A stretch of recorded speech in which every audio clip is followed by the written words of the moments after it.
Oui, merci Madame la Présidente. Madame la Ministre, mes chers collègues, à l'heure du désengagement américain dans le conflit russo-ukrainien, voilà que la chimère de l'Europe, de la défense, revient à marche forcée. Pourtant, on ne compte plus ces dernières années le nombre de nos alliés qui se gargarisent d'être les pionniers d'une défense européenne, mais dont le regard et le budget sont finalement dirigés vers l'Atlantique. Par ailleurs, le président américain ne semble avoir aucune intention de laisser tomber l'OTAN, bien décidé à vouloir faire payer les Européens pour leur défense à 5% du PIB. Dans ce contexte, la Commission européenne profite de chaque occasion pour s'octroyer de nouvelles prérogatives. Ainsi, elle prétexte sa compétence à connaître les sujets industriels pour s'immiscer dans le précaré des États membres et dans le pouvoir régalien par excellence qui est la défense. Nous tenions évidemment à rappeler que celle-ci constitue une forfaiture de la part de la Commission qui dévoie la lettre et l'esprit des traités.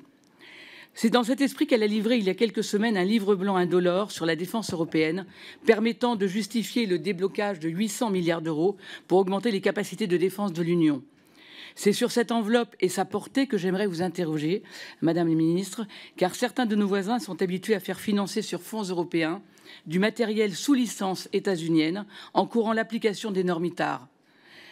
Ainsi, Madame la Ministre, quels outils diplomatiques comptez-vous déployer pour que les 800 milliards investis au niveau européen permettent l'achat de matériel véritablement européen, c'est-à-dire de matériel fabriqué, mais surtout conçu sur le sol européen?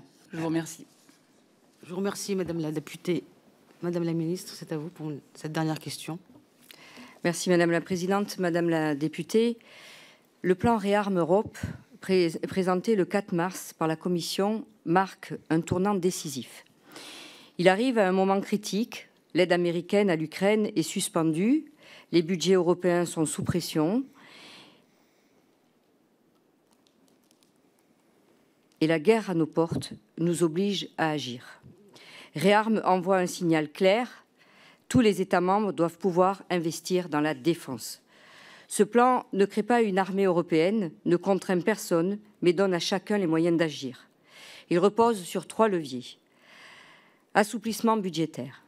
Les États membres pourront investir davantage sans être sanctionnés pour déficit excessif, avec une dérogation au pacte de stabilité jusqu'à 1,5% du PIB par an pendant 4 ans. C'est une opportunité pour ceux qui n'avaient pas encore fait d'efforts significatifs. Création de l'instrument SAFE. La Commission pourrait lever jusqu'à 150 milliards d'euros. Les États pourront utiliser pour des achats communs le soutien industriel ou l'innovation. Les décisions restent nationales, chacun garde la main. Mobilisation de la BEI, et du privé pour ouvrir le financement aux PME et start-up de la défense. C'est la fin de l'autocensure en matière d'investissement souverain. Le plan va plus loin. Il prévoit d'adapter les règles de politique de cohésion pour permettre aux régions de financer des projets de défense via les fonds FEDER et FSE+. Il propose aussi un allègement du cadre réglementaire pour fluidifier les chaînes de production. Réarme ne remplace pas les budgets nationaux, mais permet à ceux qui le souhaitent d'investir plus facilement. C'est un outil de solidarité stratégique et de bon sens politique. Soit nous réarmons ensemble, soit nous nous exposons séparément, ce qui permettra évidemment de pouvoir fabriquer français, acheter européen. Merci.